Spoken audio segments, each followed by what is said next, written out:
I mean, it's emotional for sure. All the games I've played in there, and although I've only been in here for here for 2 years, um, I feel like I've really got a bond with the people and especially the fans, seeing it grow at each game, especially with the crowd we had tonight. It was amazing. So just not getting it done, that hurts a little bit more tonight. So.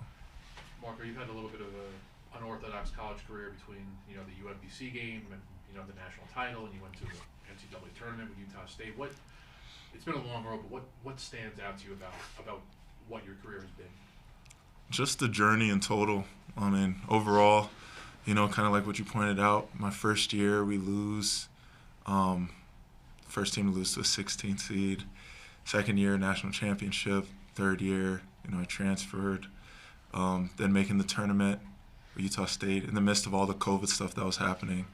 And then coming here, and then last year, the season that we're having, then building on that season this year with, even though we're on this losing streak, there's still a lot ahead of us, and I'm just enjoying the moment every time. No matter what happens the rest of the way this season, do you feel like you're leaving this program in better shape than what you found it as? I mean, for sure, last year, we try to forget, but we finished 11th in the pack, and then this year we're projected, 10th in the preseason to finish that, and just what we're doing now. But we understand that this isn't the end of the season for us. Just because we lost, we know that makes things a little more challenging, but at the end of the day, that's what we want, and we want to go to Boulder, take care of business there, and just get our mojo back. Craig said you guys are just beat up all around. I mean, it's late in the season. You're trying to kind of keep going, but you've got two teammates that are out of starting lineup. I mean, how hard is it right now to just kind of muster enough to be able to compete in these types of games? Well, I mean, it's always hard whenever you miss someone, and we miss our two starting guards, so they both bring a lot to the table, and and we had some and I was one of them that had to play a lot of minutes, and I mean, it's been hard, but that's what you need to step up. But yeah, whoever is out, and I mean whoever's playing, it hurts us in practices, it hurts us in games, and we got to figure a way to find a way to get a win. That's what matters the most, and because there's always a way, you just gotta figure it out. Considering that, I mean, it was a low-scoring night for both of you. I mean, offense wasn't coming well. The biggest difference was them shooting three-pointers. I mean, is it encouraging for you guys to be able to be like that in that scenario? I mean, obviously you lose, but what are kind of your thoughts in those types of games, knowing that you are putting a whole bunch of new pieces in? I mean, I just felt like something about tonight, we just kind of shot ourselves in the foot, especially early on. I just feel like there's a lot of things we could have controlled, and then a team like that, you can't play with them. You can't give them the lead that they have and just expect, hey, we're just gonna come back, because at the end of the day, they are third in the pack right now. They're one of the top teams in the country, in my opinion, and so you just can't kind of play with your food, and I felt like we did that early on, and that really hurt us throughout the entirety of the game. And I feel like you can't shoot. I think it was shooting around 30% in the game. It's just good teams and good players make plays, and even though things are not perfect, and you still gotta hit the shots. And I think we shot more than them. I'm pretty sure. Than more shots, but shot a really bad percentage. That's what it comes to. When you look at everything, it's just we gotta be better as players. We gotta make better decisions. We gotta put a ball in the hoop, because that's how we win the games. Marco, some of these guys got a decision to make. Obviously, you don't. You did last year, and you came back. What are you telling those guys, or are you even getting involved in that? Not really getting involved in it. I'm just, not just reminding those guys, but everybody in the locker room that we just got to stay in the moment, and everything's still in front of us. We just got to, get our mojo. I feel like our mojo's just been lost a little bit, and that, you could use the excuse of injuries, which is a thing, but there's always a next man up mentality for us, and we just gotta find it. Last question. Marco, big picture again. What are you most proud of in your time here at Utah? Really the relationships I've built with the people around me. The team, I feel like just there's always been a brotherhood, no matter whenever we were, 11th in the pack last year, or, the good and the bad, we were always just brothers. We just bonded really well, and I felt like it's just stuff that goes outside of basketball, and it's just been great. Well, first of all, congrats to USC. They're playing really good basketball right now, and certainly a tough weekend for us, in a lot of respects. But they made enough plays. I thought they were, it was just kind of an ugly game early on. I thought our guys were trying as hard as we could. We just looked a little sluggish and a little slow. And to be down 6 at halftime, I actually felt pretty good. I mean, I didn't feel great, but I was like, okay, we're manageable. And at halftime, they were from the three. What were they? 8 for 15 from the three, and I think they only had 2 twos, if I recall correctly. And then, the score ends up being 52 or 49-62.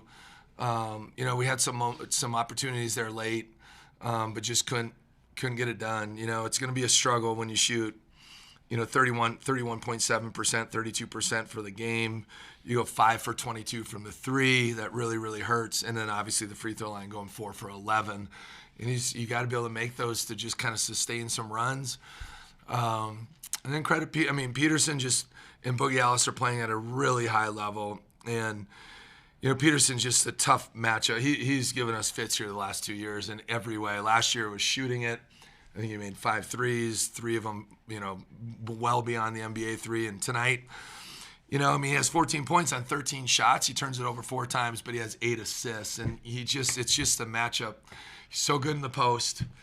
He makes those fadeaway, that mid-range jumper stuff that he can do. And then when you bring doubles, you can just see over it.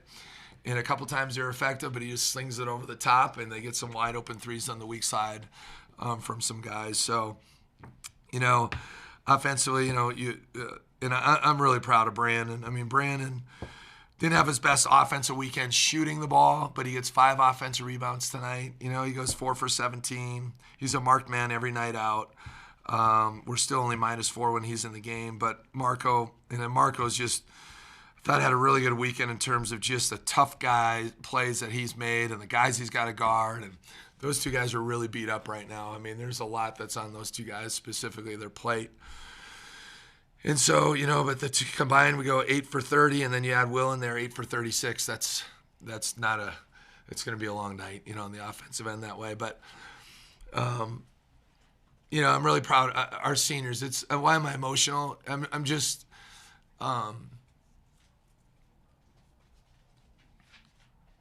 A, it's been a long week, but B, I love our seniors, and they're just amazing people.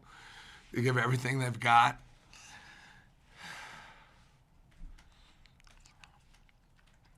All 5 of them are like just a consummate pro. And we talk about what's a good teammate, and a great teammate's when it's not about you.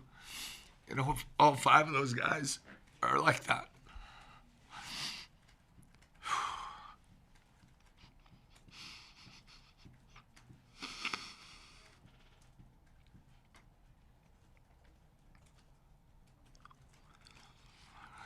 All right, we'll open it up. Greg, it seemed like you were a little frustrated at times on the floor, watching some of your guys kind of standing around. And how hard is it, knowing that you're getting new lineups right now, but knowing that you're not able to kind of do what you need to do? Yeah, it's hard. It's hard on everyone.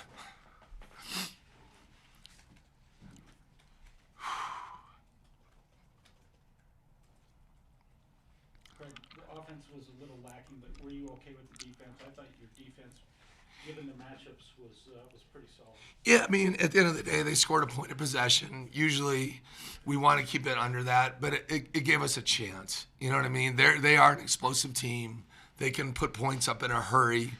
I thought we mixed it up. Maybe probably should have did a little bit more mixing it up at the end of the day, just because it was just such a struggle for us to score. And credit them now, like they they were more prepared for some of these guys that hadn't played a lot and played pretty well against UCLA, and they guarded them very, very well.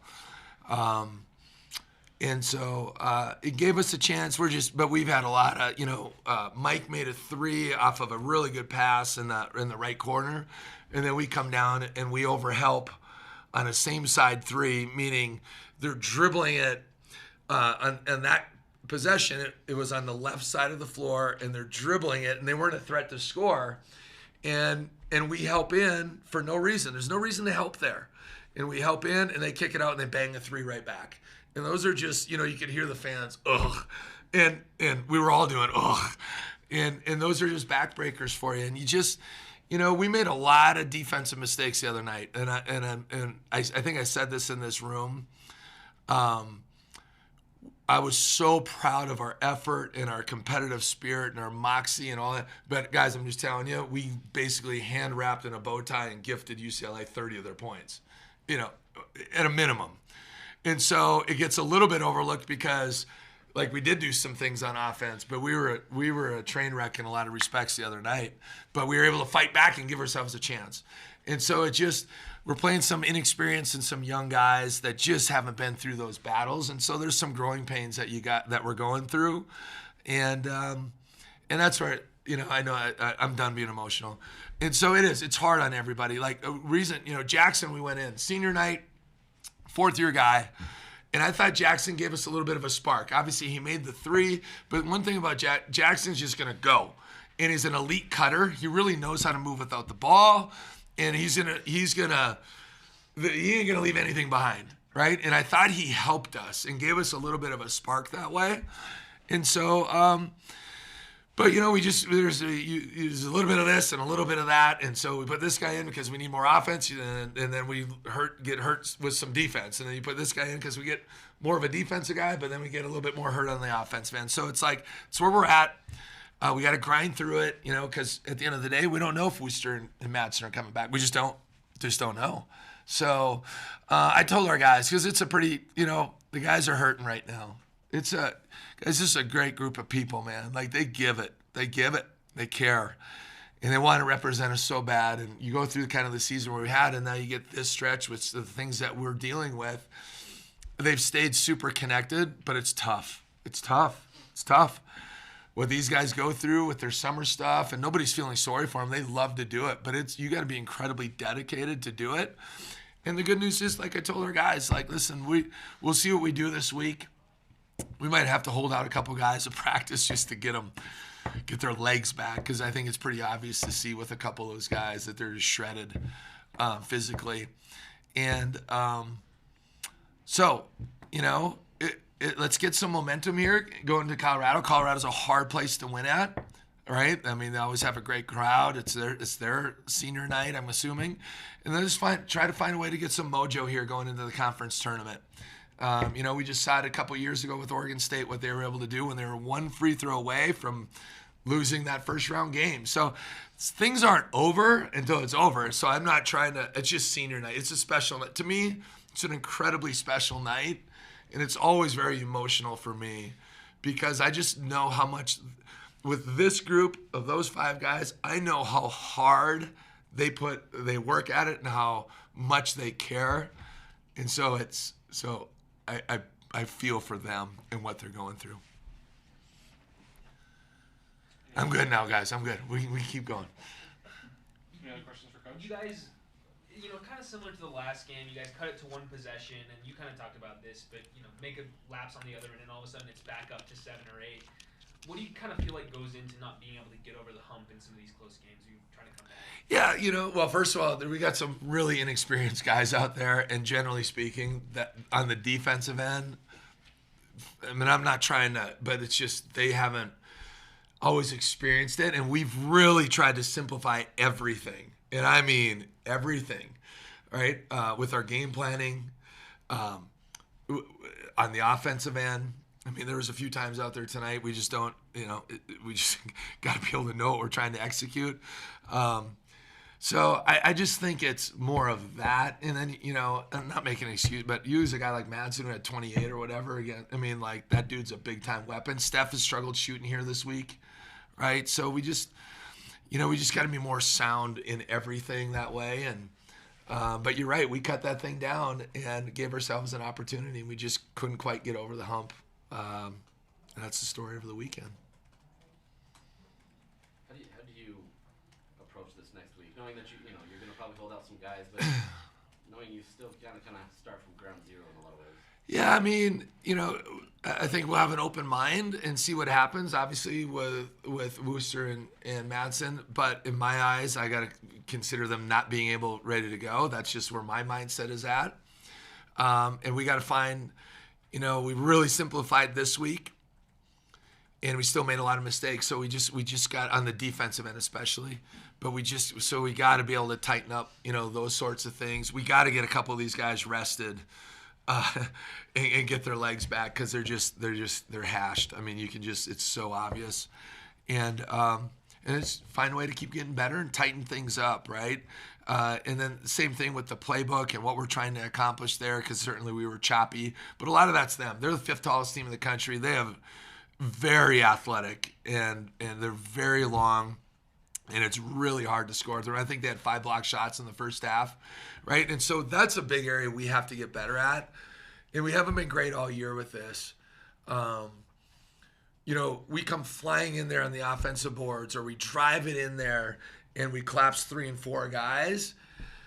We had a little stretch in the second half where we were in the paint. I think it was 4 out of 6 possessions. We're right at the paint.